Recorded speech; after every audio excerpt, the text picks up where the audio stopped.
តាមការស្រាវជ្រាវរបស់ប្រទេសម៉ាឡាវីបានឲ្យដឹងថាពពួកចោរឬជនដែលបង្កភាពចលាចលនិងភាពអនាធិបតេយ្យនៅក្នុងប្រទេសនេះភាគច្រើនគឺសុទ្ធតែពាក្យឈុតរបស់អាសនល Kipchumba Murkomen ដែលជាអតីតលេខាធិការរដ្ឋមន្ត្រីផ្នែកគ្រប់គ្រងយុវជនបណ្ដុះបណ្ដាលសេដ្ឋកិច្ចនិងកីឡារបស់ប្រទេស Kenya បាននាំលទ្ធផលនៃការសិក្សាស្រាវជ្រាវដែលមានឈ្មោះថា Jerseys of Crimes A sociological analysis of football fans affiliation and chivalry in Malawi ដែលដំណើរការនឹងទទួលខុសត្រូវដោយលោក John Hartman បានបង្ហាញអំពីការស្រាវជ្រាវពីរឿងមួយផ្នែកឲ្យសាធារណជនបានដឹងហើយវាក៏បង្កផលប៉ះពាល់និងផ្ទុះការវែកញែកគ្នាមិនឈប់ពីសំណាក់ fan និងអ្នកគាំទ្ររបស់ក្លឹប Arsenal ផងដែរ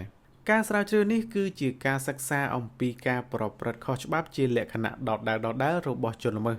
ដែលបានបញ្ជាក់ថាមានយុវជននិងមនុស្សពេញវ័យជាច្រើនករណីមែនទែនដែលចាប់បានពីការប្រព្រឹត្តបទល្មើសនិងចោរកម្មផ្សេងៗ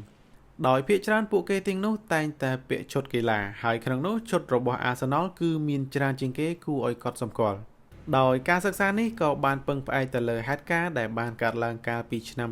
2024ផងដែរខណៈពេលនោះប៉ូលីសបានចាប់ខ្លួន fans របស់ Arsenal ចំនួន8នាក់ក្នុងករណីដែលពួកគេបានប្រមូលផ្ដុំគ្នាធ្វើក្បួនដង្ហែក្នុងន័យអបអរសាទរដល់ក្រុម Arsenal ដែលបានទទួលជ័យជំនះទៅលើ Manchester United 3-2ដោយគ្មានការអនុញ្ញាតនៅក្នុងទីក្រុងជីនចា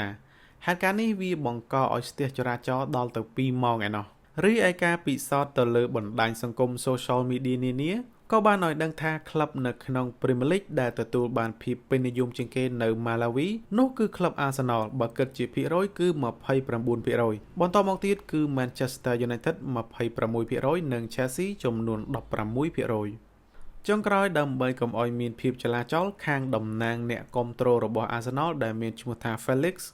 បានសម្រេចចិត្តប្រកាសថាប្រសិនបើ Arsenal អាចឈ្នះពាន Premier League រដូវកាល2024-2025 បានពួកគេនឹងស្នើសុំទៅខាងប៉ូលីសផ្នែកសន្តិសុខឲ្យជួយរួមដៃគ្នាដើម្បីដង្ហែពានរបស់ពួកគេ។